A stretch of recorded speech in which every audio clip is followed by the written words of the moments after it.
Hello everyone, welcome to my Your Programming Club.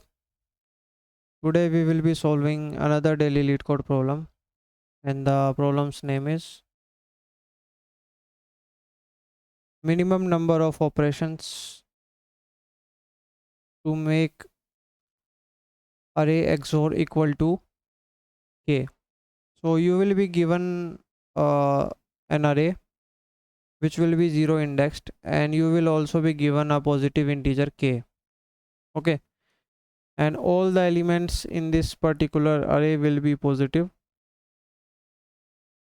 Okay, and you can apply the following operations any number of times on any number in the array given to you.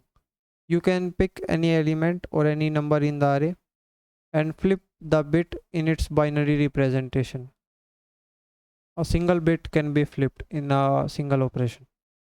Flipping a bit means changing 0 to 1 or vice versa.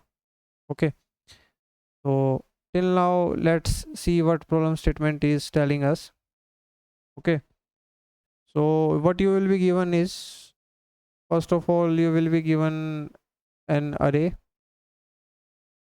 and an integer a. So you have to XOR all the elements of this array. Let's say a, b, c and d are the elements. Then you have to do a total XOR. So it will be a XOR b XOR c XOR d. Okay, so this whole XOR, or you can say this total XOR, should be equal to k. Okay, and if it is not equal, then you have to change some bits in any of these numbers. You are given a operation in which you can pick any of these numbers. Let's say I picked a, and let's say the binary representation of a was something like this, and let's see, let's mark the numbers of these bits: 0th bit, first bit, second bit, third bit, fourth bit, and so on. Okay, so let's say I decided to flip the bit at position 0 in this a. So the new binary representation of a will be this bit is flipped. Let's say I again decide to flip this bit, the 0th bit, then again this binary representation will become this, which was to its original state. So this is what flipping is. You change 0 to 1 and 1 to 0, vice versa. Okay, and you have to do this flipping operation some number of times in order to make this total XOR equal to k. Okay, and you have to tell how many numbers of times do you have to do this flipping operation. Okay, or you can say minimum flipping operations to perform. You have to tell the count of these operations required. Okay, and return the minimum number of operations required to make the bitwise XOR of all the elements in the final array equal to k. Okay, this is what I essentially told you. And there is a note that you can flip leading zeros bits in binary representation. Okay, if you wanted, you could have flipped this bit. It was a leading 0, so it could have also flipped. An example is also given to you. For example, this is a binary representation 0 1 0, and then after flipping this bit, the representation became 1 1 0 1. Okay, so now let's have a quick look at the constraints before thinking of an approach. So according to the constraints, the length of the array will be of 10 raised to power 5, and each element is also of order 10 raised to power 5. And it is mentioned that, you know, from the range it is very clear that these elements will always be positive or at least 0. Okay, so we need not to worry about the numbers being negative. And k is also ranging from 0 to 10 raised to power 6. So let's see how we can solve this. So a very straightforward approach that is coming to my mind is basically we will try to do whatever is asked from us from the problem statement. I mean making XOR, total XOR and k equal.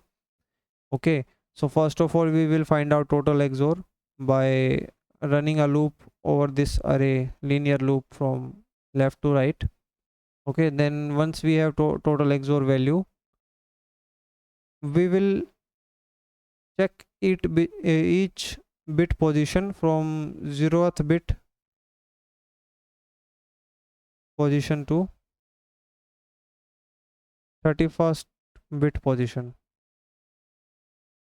Okay, why not 32th bit position? Because this is reserved for, you know, if we are dealing with only positive numbers, then this bit will always be set to 0. Okay, so we need not to worry about that. Just checking these bits will be sufficient. So what we will be doing is, first of all, let's say we are checking for the 0th bit. We will shift 1 by 0 number of times. This is the bit number, or you can say bit position. We will shift 1 towards left bit position number of times. Okay, and we will form a mask kind of thing. So it will look something like this. Okay, and if we, let's say, wanted to check for the second bit, then your mask would have been somewhat like this. Okay, so this is the 0th bit, this is the first bit, this is the second bit. Okay, so shifting 1 2 number of times. Okay, so this is what we will do. By doing this we will generate a mask, okay, whose only one bit will be set.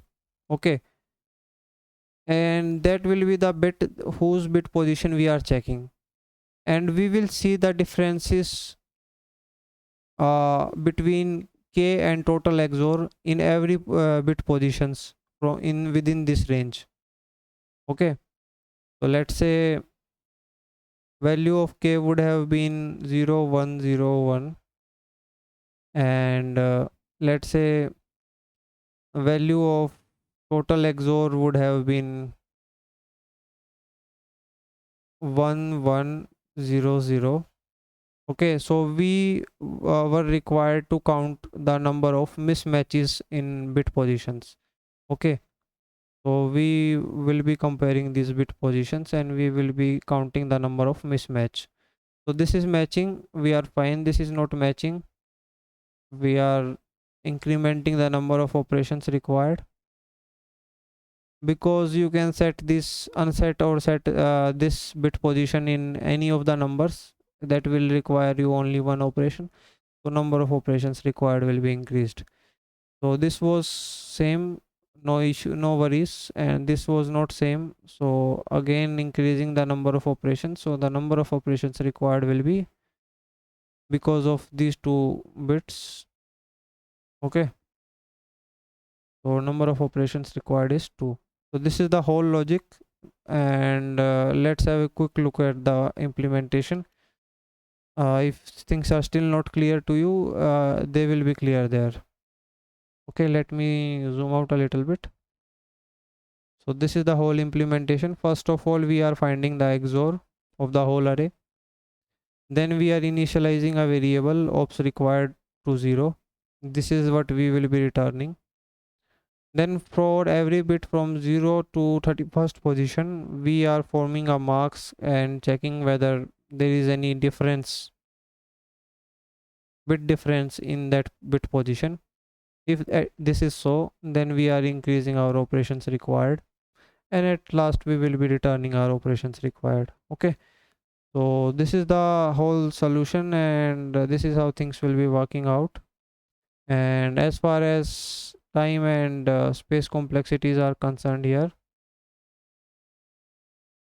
time complexity wise, you must have observed that we are running just a linear loop over the array, and this is just running for, or you can say, order of 32. Okay, you can consider it constant. I mean, it does not really depend upon the input size. Okay, so linear time complexity here, and space complexity wise we are not using any extra space, so it is constant.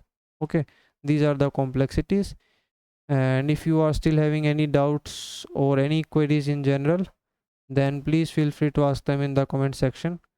I hope this solution walkthrough and today's problem solving session added some value to your journey of owning your DSS skills.